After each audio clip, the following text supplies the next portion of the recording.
সূর্য ডুবেছে অস্ত সাগর আরক্ত পশ্চিম, জল স্পর্শ করে নাই এখনো সাধক ইব্রাহিম। একজন আজ অতিথি ভিখারি আসে নাই দেহের দ্বারে, অনাথ ফকিরে না তো সেই তপসে খায় না সে একেবারে। ভিত্তিরা সবে ঘুরে ঘুরে পাইল এক অভাগারে মরু প্রান্তরে এসে, ৮০ বছর বয়স তাহার দুর্বল অতিদিন, ছিন্ন পঙ্কু গলিত দন্ত বধির দৃষ্টিহীন। ৩ দিন হতে জোটেনি অন্ন, বেঁচে আছে জল পেয়ে, পরিকীর্ণ রানী সমাদর তাহার প্রভুর দিয়ে। বহু ব্যঞ্জনে শোভিত অন্ন ধরিল তাহার মুখে, হা হা পরি উঠিল গর্জিত আবার সর্বনাশ। আল্লাহর নাম মুখে না লইয়া কোন প্রাণে তোল গ্রাস, কহিল অতিথি মানি না নীতি, আগে তো বাঁচাই প্রাণ।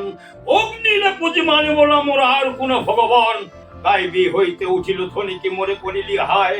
যাহারে আমি সইয়া এসেছি ৮০ বছর প্রায়, খাইতে দিয়াছি দুনিয়ার মোর করিতে দিয়াছি বাস, এক বেলা তুমি সইতে না নিলে কারিলে মুখের রাস।